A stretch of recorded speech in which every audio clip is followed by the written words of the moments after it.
Assalamualaikum warahmatullahi wabarakatuh.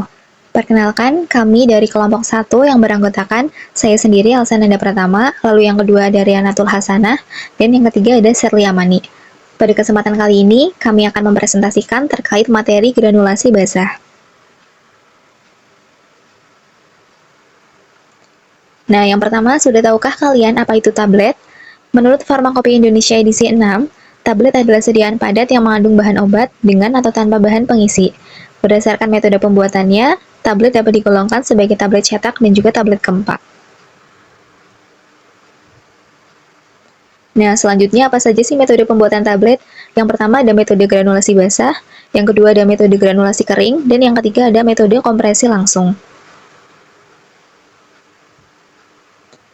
Nah, selanjutnya ini ada pengertian granulasi basah.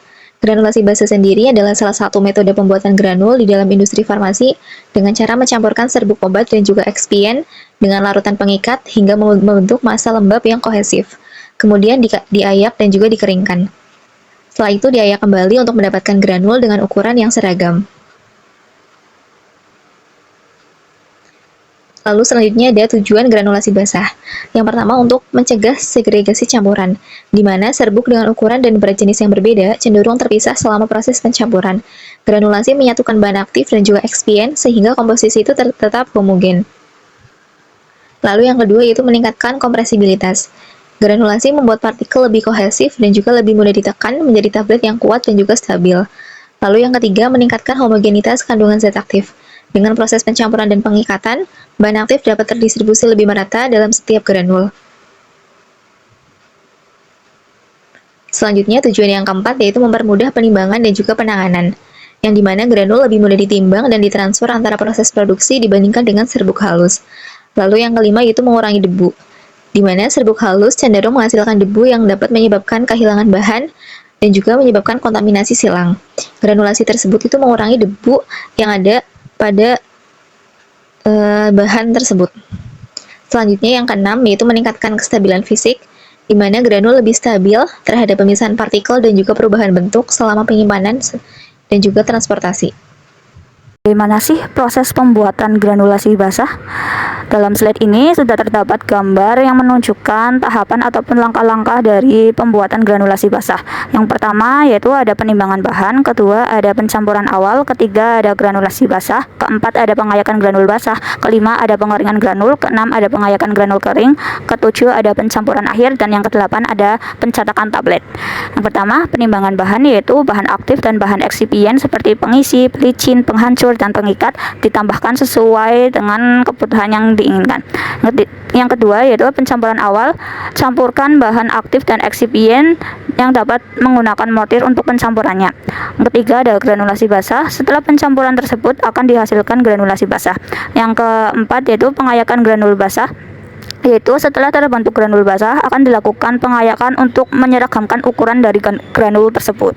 Yang kelima yaitu ada pengeringan granul. Setelah pengayakan granul akan dikeringkan menggunakan oven untuk menghilangkan kandungan air yang terdapat dalam granul agar granul tersebut tidak mudah ditumbuhi oleh bakteri ataupun jamur. Untuk syarat kandungan air dalam granul yaitu 2-4%. Yang keenam yaitu ada pengayakan granul kering. Setelah granul kering akan dilakukan pengayakan kembali untuk memastikan kualitas granul yang optimal. Yang ketujuh ada pencampuran akhir. Kemudian setelah dilakukannya pengayakan granul kering, dilakukan pencampuran akhir dari sebagian fase luar yang telah ditambahkan pada pencampuran awal.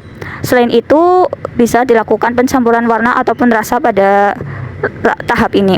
Yang kedelapan yaitu ada pencetakan tablet. Yang kedelapan pencetakan tablet. Setelah dicampurkan kembali fase dalam, selanjutnya granul akan dicetak ataupun dikempa menggunakan mesin pencetak tablet dengan ukuran tablet yang bisa disesuaikan kebutuhan. Bahan dalam metode granulasi basah, dimana yang pertama itu ada bahan aktif, dimana zat ini itu berfungsi untuk zat pemberi efek terapi. Contohnya itu ada paracetamol sebagai analgesik antipiretik. Yang selanjutnya itu ada amoxicillin sebagai antibiotik dan juga ibuprofen sebagai antipiretik dan juga antiinflamasi. Yang kedua itu ada bahan pengisi, di mana berfungsi untuk menambahkan volume tablet agar mudah dikompresi. Contohnya itu ada laktosa, amilum, kalsium fosfat, dan juga selulosa mikrokristalin. Yang ketiga itu ada bahan pengikat, itu berfungsi untuk membantu menyatukan partikel serbuk menjadi granul, di mana bahan pengikat ini ditambahkan dalam bentuk larutan atau suspensi. Contohnya itu ada PVB, gelatin, larutan sukrosa atau glukosa. Yang keempat itu ada bahan pelicin atau lubrikan, di mana berfungsi untuk mengurangi gesekan saat tablet dikompresi dan juga dikeluarkan dari cetakan. Bahan pelicin ini ditambahkan pada tahap paling akhir. Contohnya itu ada magnesium stearat, asam stearat, dan juga talkum. Yang kelima itu ada bahan pengalir atau glidan, itu berfungsi untuk meningkatkan aliran serbuk atau granul. Contohnya itu ada koloid silikon dioksida dan juga talkum. Yang terakhir itu ada cairan pengikat, itu larutan untuk bahan pengikat, dimana harus mudah menguap saat pengeringan. Contohnya itu ada air, ada etanol, dan juga campuran air etanol. Pada poin yang selanjutnya yaitu beberapa keuntungan dari granulasi basah. Yang pertama itu ada meningkatkan kekompakan serbuk, di mana proses granulasi itu membuat partikel serbuk itu lebih padat dan juga kohesif, sehingga itu meningkatkan kemampuan cetak dari tablet dan juga mengurangi risiko hancur.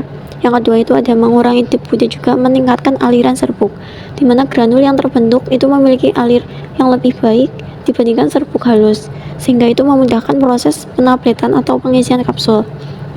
Yang ketiga itu ada mencegah segregasi bahan aktif dan juga eksibien. Dengan mengikat partikel menjadi granul, itu distribusi antara bahan aktif menjadi merata sehingga meningkatkan uniformitas dari dosis itu sendiri. Yang keempat itu ada meningkatkan daya larut, di mana proses granulasi basah itu dapat meningkatkan kelarutan beberapa bahan aktif, terutama jika digunakan bahan pengikatnya itu air. Yang kelima itu ada meningkatkan kestabilan fisik dan juga kimia, di mana granul itu lebih stabil terhadap kelembapan, penggumpalan, dan juga degradasi kimia dibanding dengan serbuk yang halus. Yang selanjutnya itu ada dapat menambahkan bahan pengikat secara merata, di mana cairan pengikat dalam granulasi basah itu memungkinkan bahan pengikat terdistribusi merata, sehingga membantu pembentukan granul yang lebih konsisten. Pertama, prosesnya lebih panjang dibandingkan dengan dua metode lainnya seperti metode granulasi kering dan metode kempal langsung, sehingga metode granulasi basah secara ekonomis lebih mahal. Yang kedua, peralatan yang digunakan lebih banyak. Yang ketiga, tidak bisa digunakan untuk bahan aktif yang sensitif terhadap kelembapan dan pemanasan.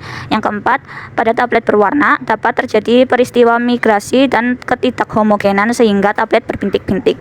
Yang kelima, inkompatibilitas antar komponen di dalam formulasi akan diperbesar, terutama untuk obat-obat campuran seperti multivitamin.